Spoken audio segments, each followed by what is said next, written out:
Olá! Uma educação que se proponha democrática, enquanto formação de um cidadão, deve ser articulada com a intencionalidade de favorecer o desenvolvimento de um pensamento crítico reflexivo e autônomo, capaz de suscitar uma postura analítica e investigativa, que ultrapasse os limites da escola. Para isso, é necessário considerar que a formação dos indivíduos seja no sentido de oferecer oportunidades para o desenvolvimento da cidadania. Consequentemente, uma educação democrática não se faz por meio da omissão, limitação e reducionismo, pois o ensinar ocorre por meio do incentivo e da promoção de ações que contribuam para o desenvolvimento da autonomia.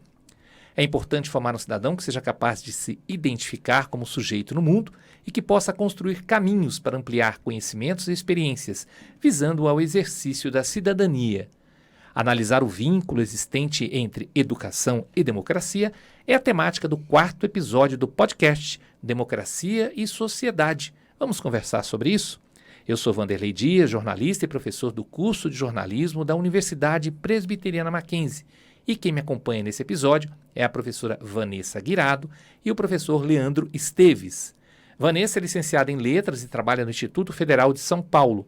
Leandro é licenciado em Geografia e trabalha no Colégio Presbiteriano Mackenzie e na Universidade Presbiteriana Mackenzie. Ambos são doutores pelo Programa de Pós-Graduação em Educação, Arte e História da Cultura da Universidade Presbiteriana Mackenzie. Olá, Vanessa, Leandro, sejam bem-vindos, seja bem-vindo e seja bem-vinda. Obrigado pela presença de vocês. É um prazer estar aqui contigo, Vanderlei. Prazer é meu. Vamos falar então sobre isso? Com certeza. Com certeza, vamos lá. Vamos começar pelo seguinte, qual a importância, eu vou começar com a Vanessa, qual a importância da educação na contemporaneidade e qual a sua relação, que relação que a gente pode fazer da educação com a democracia? Bom, na realidade, a educação na contemporaneidade, a gente tem que considerar uma série de questões. Porque atualmente a gente tem aí alguns aspectos na sociedade que transformam a educação em um cabo de guerra praticamente, né? Porque nós temos falhas, né, no sistema educacional que são históricos, nós temos aí um aluno que não é propriamente preparado para distinguir, por exemplo, o que é uma notícia verdadeira de uma notícia falsa ou de fake news. Então, tudo isso, quando a gente pensa nessas questões, isso daí tem um impacto direto na educação como na democracia, né? Porque, por exemplo, você pega, hoje em dia, alunos que... a difusão da própria internet, né, dos meios de comunicação, porque você pega alunos que, por exemplo, contestam aspectos realmente científicos com base em YouTube. Então, isso é muito complicado, né? Então, em uma sociedade onde a todo momento a ciência é contestada, onde a todo momento as áreas do conhecimento são contestadas, isso é um problema.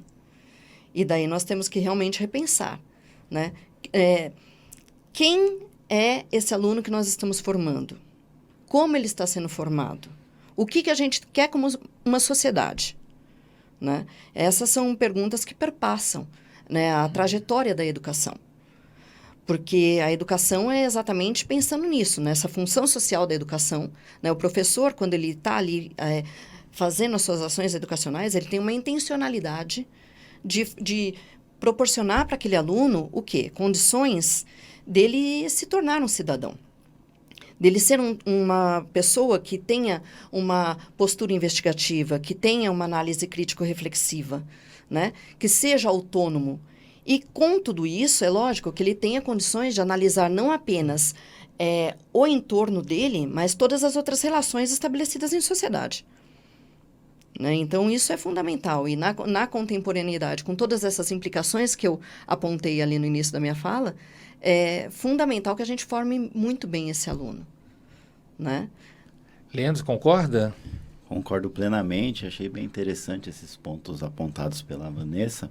E só complementando, eu gostaria de destacar, respondendo essa pergunta, né, qual a importância da educação na contemporaneidade. Eu gostaria de recorrer à própria Constituição, né, que afirma esse direito da educação, seria um direito que visa o pleno desenvolvimento da pessoa, seu preparo para o exercício da cidadania e sua qualificação para o trabalho.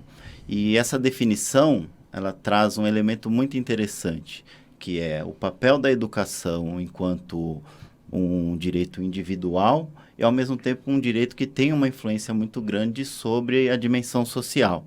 Então, individual no sentido de desenvolver o indivíduo, as suas capacidades e, socialmente, construir a própria sociedade. Então, nesse sentido, eu acho impossível dissociar educação e democracia, já que a democracia pressupõe a existência de um cidadão consciente dos seus deveres, dos seus direitos, e a formação desse cidadão implica obrigatoriamente num bom desenvolvimento de um processo que é educacional, de tal forma que o fortalecimento da democracia depende da educação e o próprio fortalecimento da educação depende da democracia.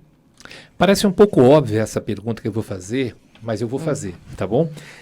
Por que esse tema é relevante para a sociedade, Vanessa?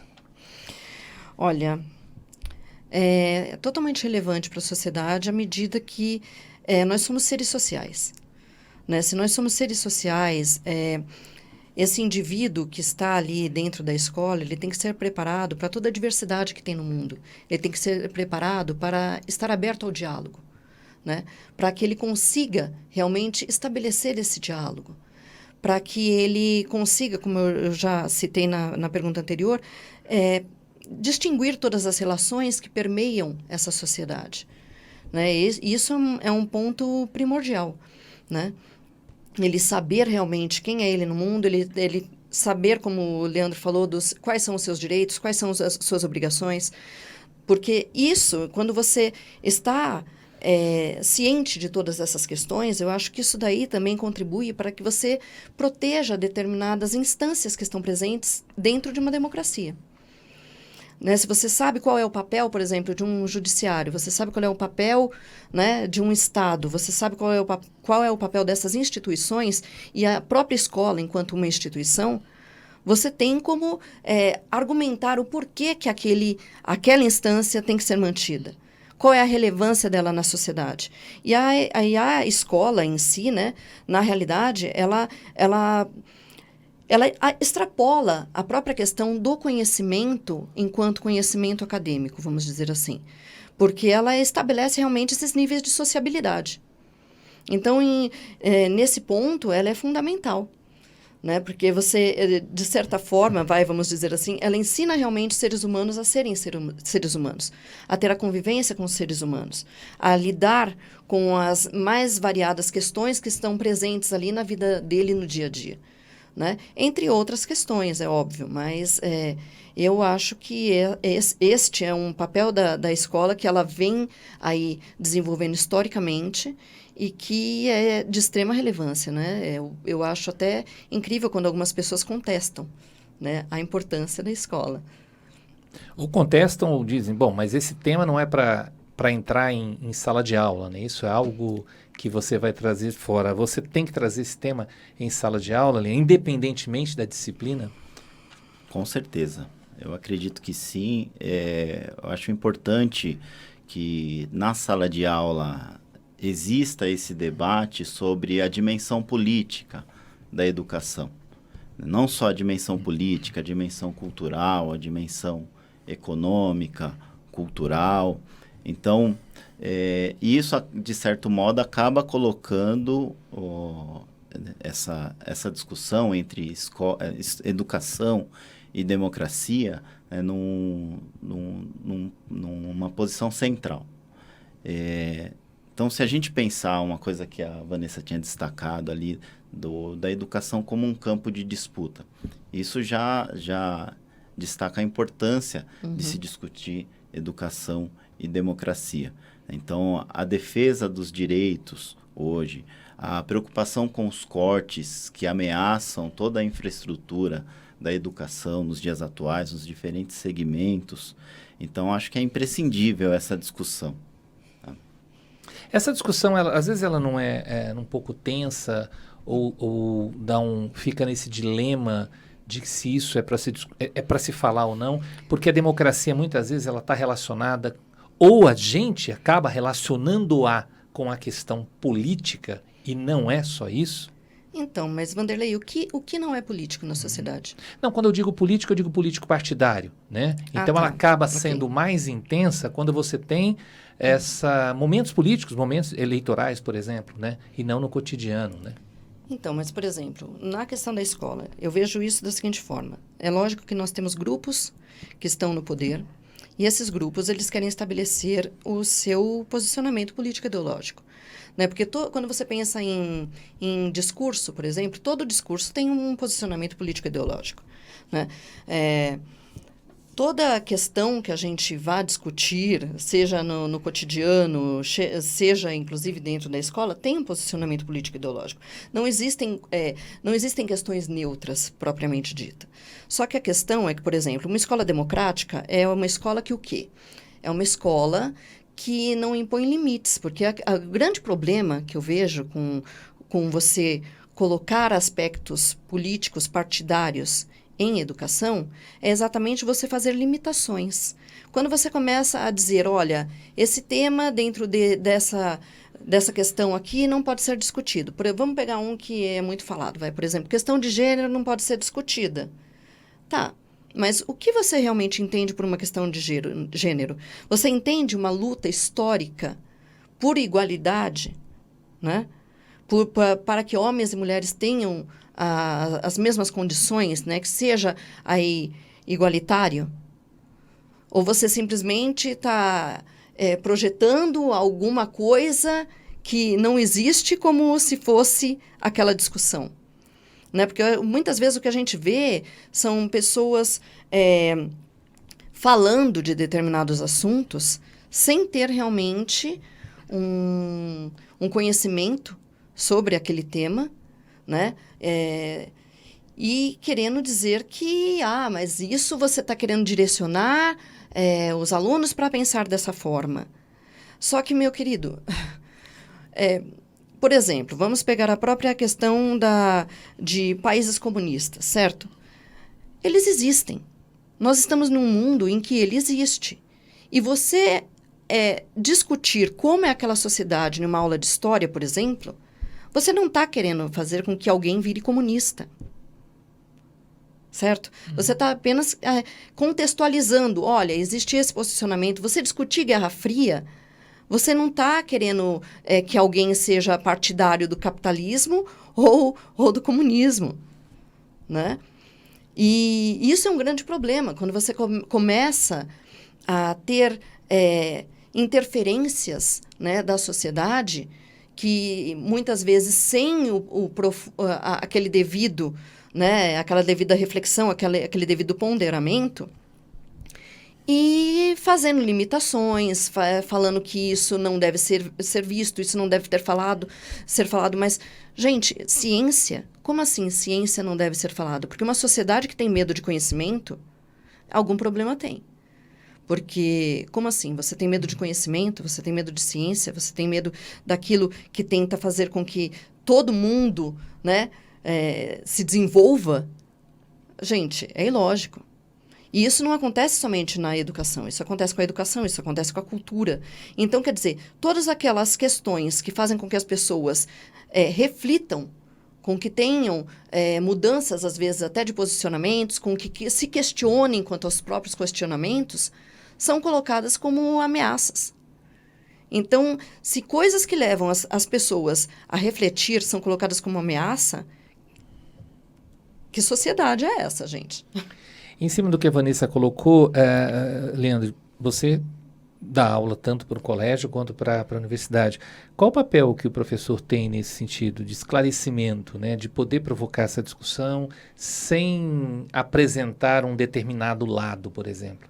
Acho muito importante essa pergunta e complementando o que a Vanessa havia colocado. Primeiro, eu acho impossível uma educação, uma aula que seja apolítica, neutra. Eu não acredito que seja possível essa neutralidade e acredito que uma aula é repleta de escolhas que também são políticas. Agora, respondendo mais especificamente a sua pergunta, qual seria o papel do professor? Seria contemplar, por meio de um debate livre de ideias, uma pluralidade mais ampla possível, discutindo de modo investigativo, considerando o saber científico e outros saberes também. Então, ao longo desse processo, considerar a opinião dos alunos, a busca de diferentes fontes de informação, debater os problemas reais que existem no Brasil. Então, acredito que essa seja uma linha. E eu acho interessante uma frase do Paulo Freire que diz: não existe educação neutra, toda neutralidade afirmada é uma opção escondida. Então, eu questiono muitas vezes esses movimentos que querem de alguma forma controlar o que o professor aborda na sala de aula, porque muitas vezes eles estão limitando que determinados assuntos sejam debatidos. E no espaço da sala de aula, e na educação como um todo, eu acho que a gente tem que combater questões que são muito graves na nossa sociedade, como as desigualdades, o racismo e muitas outras questões que estão aí colocadas. E são questões que você falou que têm relação com direitos humanos e podem entrar em qualquer disciplina, correto? Exatamente. Sim, com certeza. Tá. A democracia, ela se aprende na escola? É possível dizer isso? Sem dúvida. É o papel da escola ou ela se aprende na escola? Olha, a educação, ela tem uma função social. E essa função social é exatamente o quê? É o professor, em uma determinada intencionalidade, oferecer recursos para que esse aluno desenvolva tudo isso que o Leandro falou, entendeu? Que tenha uma postura investigativa, que seja crítico-reflexivo, que tenha autonomia, que ele saiba se questionar, que ele saiba questionar a sociedade, que ele saiba propor soluções para aquela sociedade. Ou seja, é uma pessoa que realmente tem uma postura cidadã. Então, se ele tem tudo isso, ele tem uma postura cidadã, isso só pode acontecer dentro de uma educação democrática, dentro de uma escola democrática. Porque se a escola não é democrática, né, ele não vai conseguir desenvolver tudo isso. Então... O conhecimento incomoda? Com certeza. Eu acho que sim. Com certeza. Tanto é que você vê vários aí movimentos, vamos dizer assim, para limitar a quantidade de conhecimento que se tem nas escolas. Inclusive movimentos com o aval do Estado, né? Onde eles tentam, por exemplo, eles prezam aquela educação que é direcionada para o mercado de trabalho. E aí, veja bem, não que nós tenhamos alguma coisa contra o mercado de trabalho. Todo mundo precisa ter um bom emprego para poder se sustentar, certo? Então, aquela educação que é direcionada para o mercado de trabalho é importante? É. Só que acontece que você formar um cidadão é muito mais do que você formar para o mercado de trabalho. Né? Aqueles conhecimentos para formar um cidadão, eles vão muito além. É aquilo que eu comentei lá anteriormente. A escola, ela tem, é lógico, aquele conhecimento acadêmico? Tem. Só que ela possibilita muitas outras vivências que extrapolam o conhecimento acadêmico. Né? E isso é fundamental. Inclusive para manter a nossa sociedade. Inclusive para se pensar em democracia. Porque se você é uma pessoa que você julga que você está aberta ao diálogo, que você está aberta a defender os direitos de todos, você é uma pessoa que, teoricamente, você é democrática, certo? Que você busca a democracia. Porque você está lutando para quê? Para que todos tenham condições iguais. E eu acho que isso seria o ideal de sociedade. Né? Se algum dia a gente vai conseguir chegar nisso, eu não sei. Mas, com certeza, para chegar nisso, a gente tem que passar pela educação. A gente está falando em escola, quando a gente fala em escola, a gente está falando geral. Sim. Né? Essa pessoa que vem ainda no ensino fundamental, no ensino médio, digamos assim, uma pessoa que está lá na universidade, talvez esses assuntos sejam mais fáceis de discutir do que discutir com alunos do ensino fundamental do que do ensino médio, já que você está nos dois? Olha, eu acredito que o fato do aluno do ensino médio ser mais jovem, né? Então tem aí uma diferença, né? Então, demanda uma outra abordagem em relação aos conhecimentos mesmo. Agora, ainda seguindo aí no raciocínio da Vanessa, eu acho que a escola, para esse jovem do ensino médio, é um momento em que ele vive também uma série de processos que são, de certo modo, democráticos. Então, ele não aprende só a democracia enquanto um conhecimento sobre como funciona um sistema político, mas ele tem que lidar com a questão das escolhas, das decisões, né, sobre a própria vida, sobre o próprio cotidiano escolar, né, a própria organização coletiva. Então, essas vivências escolares também acredito serem repletas de aprendizagens de um processo democrático. Daí a importância da escola não só como um espaço de transmissão de conhecimento, como muitos querem que seja um espaço de transmissão de conhecimento neutro, mas a importância do espaço social, de toda a sociabilidade que envolve a vida na escola, né? Toda a vida entre os alunos, entre eles aprendem muito também, não só com o professor, mas essas experiências também. A gente vê 2 anos de pandemia, que a gente teve um distanciamento social, ou seja, o aluno não esteve presente, não pôde conviver com seus colegas, com seus professores. Pelo que eu entendi, já está provado, né, que isso foi prejudicial. Isso mostra a importância do local, da escola, não só como um ensinamento, mas do local de convivência, por exemplo, para os defensores de um ensino familiar, um ensino caseiro, por exemplo? Eu acho que a escola é fundamental. E o momento pandêmico, ele mostrou isso. Né? Não apenas pela sociabilidade, pelo desenvolvimento que a pessoa pode ter ali naquele ambiente escolar, né, em questão de conhecimento mesmo de diversas matérias, como também a pandemia serviu para mostrar a importância do professor. Sabe, eu acho que isso foi uma das grandes questões. Porque é óbvio, todos nós temos a capacidade de aprender. Consequentemente, a gente tem a capacidade de ensinar. Só que a gente vê muitas famílias, até às vezes quando a gente tem reuniões, né, com elas, questionando os professores e achando que, mas eu posso fazer isso que você faz. Não, não é bem assim. A informação está disponível na internet, por exemplo. Sim, ela está. Mas acontece que o professor é aquela pessoa que passou ali anos estudando, né, estudando questões didáticas, né, questões pedagógicas. Ele vai aperfeiçoando a forma de falar, ele faz transposições linguísticas para que a linguagem seja adequada a todas as classes que ele atua. Então, ele faz uma série de experiências, digamos assim, porque uma coisa que funciona com uma turma não funciona com a outra.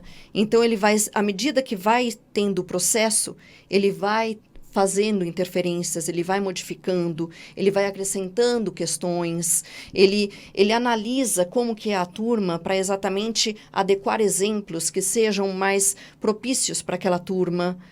E isso o momento da pandemia mostrou. E ele mostrou também o quanto esses professores são dedicados às suas turmas, porque a gente viu professores fazendo de tudo, literalmente, para conseguir passar esse conhecimento. E eu acho que o momento pandêmico ele também mostrou uma outra questão. A gente via muito antes da pandemia alguns teóricos, né, discutindo que como seria melhor tudo ser colocado em EAD. Não estou querendo discutir se o EAD é bom ou não, mas em algumas idades isso não é viável. E a gente via discussões sendo feitas, por exemplo, para ensino fundamental. E isso, para mim, é um absurdo. Por quê? Porque aquela criança, exatamente, ela está naquele momento de início de sociabilização. Então, ela precisa estar naquele ambiente, falando com outras crianças, interagindo com outras crianças, tendo essas experiências, e estando com uma pessoa que sabe realmente como alfabetizá-la, né? Como iniciá-la aí nessa jornada né, de estudos. Isso é fundamental, né, que tenha realmente esse profissional. Então, eu acho que esse momento de pandemia, é óbvio, nós tivemos aí uma série de dados que comprovam perda educacional e tudo mais, mas teve aí essa outra contrapartida, entendeu? De mostrar a importância do professor. Porque você vê, por exemplo, quando a gente pega outros movimentos grevistas, né, que reivindicam salário, que, nossa, para a cidade, todo mundo exige que, não, governador, seja lá, né, União, resolva logo essa questão, porque eles não podem ficar parados. Quer dizer, professor parou, tem universidades que ficaram paradas 1 ano. E você não vê ninguém fazer nada. Por quê? Porque no Brasil, infelizmente, existe aí uma tendência de achar que a educação é uma profissão de segunda linha. Só que se não tivesse aquele professor desde o início te ensinando as coisas, talvez você não soubesse nem ler e escrever. De forma geral, Leandro, você acha que a educação é um ato político? Podemos dizer isso? Com certeza, eu acredito que sim, e isso me lembra uma frase do Paulo Freire que diz: professores e alunos devem estar cientes das políticas que cercam a educação. A forma como os alunos são ensinados e o que lhes é ensinado serve a uma agenda política. Então, a partir dessa ideia, eu acredito, e retomando algo que eu já havia falado, né, a educação é um processo social. É um processo social que tem um componente político muito forte, além de ser também social, econômico e cultural. Então, a educação, enquanto um direito fundamental, produz fortes efeitos sobre uma sociedade, como também a ausência ou os problemas relacionados à educação também agravam problemas que a gente já vive. E só para retomar essa questão da pandemia, que eu acho que tem a ver com essas questões políticas, a pandemia deixou evidente a importância de um sistema educacional eficiente, resiliente, visto que a educação do Brasil já convivia com uma série de problemas e esses problemas foram escancarados com a pandemia.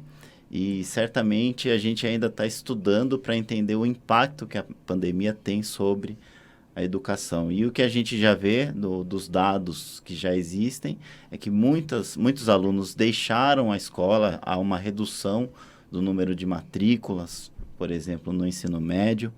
Aí você diz geral. Isso. Tanto no ensino particular como no ensino público. Mas principalmente na educação pública, né? Porque, de certo modo, a desigualdade se aprofundou entre os dois sistemas, né?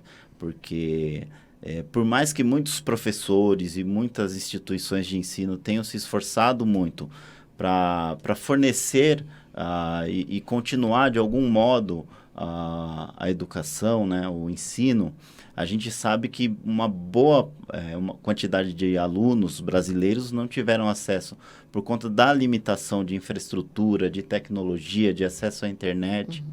Então, a gente sabe que essa situação se agravou e as correções dessas distorções, elas demandam uma série de políticas públicas. Então, por essa razão, eu acho que a educação é um ato político em todos os espaços. Uhum. Então, desde a sala de aula até mesmo o espaço de luta dos professores em defesa da sua carreira, a definição dos currículos e todas essas questões que são centrais no campo da educação e dos professores, dos alunos, de toda a comunidade escolar. Por incrível que pareça, a gente já está quase chegando ao final. Vanessa, para a gente encerrar, eu vou fazer uma pergunta que vale para os dois. Pensar um pouquinho no futuro da educação brasileira. Para onde a gente está caminhando? Olha, essa é uma ótima pergunta, Vanderlei. Quando a gente pensa, por exemplo, quando a gente vê o movimento dos professores, você vê muitos deles realmente reivindicando que tenha não apenas acesso, mas que tenha uma educação de qualidade. Porém, a gente vê aí algumas questões sendo implementadas no âmbito do Estado, né? de políticas públicas que são, no meu posicionamento, são preocupantes. Por quê? Porque realmente está havendo uma redução muito grande de determinados conteúdos. E daí você pega a BNCC, quando ela foi aí colocada, né, ela falou muito, veio com muita propaganda, falou a questão das trilhas e tudo mais. Só que você pega, por exemplo, escolas de Estado, aquelas trilhas que falam, por exemplo, de história, que falam de filosofia, sociologia, que são disciplinas que são fundamentais para você compreender o mundo que você vive, para você se compreender enquanto um cidadão nessa sociedade, são poucas que conseguem oferecer, né? A prioridade são sempre o quê? Para trilhas que seguem disciplinas ou de exatas, né? Ou alguma de comunicação. E para por aí. O Leandro, melhor do que eu, sabe disso, porque ele trabalha com o ensino médio. Então, isso é muito preocupante, porque acaba sendo feita uma opção por, olha, o que isso vai gerar no mercado? Né? É uma opção que é feita, na realidade, viabilizando as questões econômicas. O que vai ser melhor para um mercado lá para frente? Só que por detrás dessas escolhas também tem uma questão ideológica, porque quando você dificulta o acesso a disciplinas que são elementares para a constituição de um cidadão, para fazer uma reflexão, para inclusive pensar sobre a democracia, né? Você está criando uma sociedade o quê? Que não tem condições de analisar, de fato, os vínculos que são estabelecidos nessa sociedade, as manobras que são estabelecidas, o jogo político que é estabelecido. E daí você cria uma sociedade que não tem, muitas vezes, condições de analisar aspectos sociais, políticos e econômicos fundamentais, né? Para que tenha uma pessoa que não apenas lute para que essa sociedade melhore. E aí, no lute, eu não estou falando de alguém que vai quebrar alguma coisa, mas que vai zelar para que todos tenham uma sociedade cada vez melhor, entende? É nesse aspecto.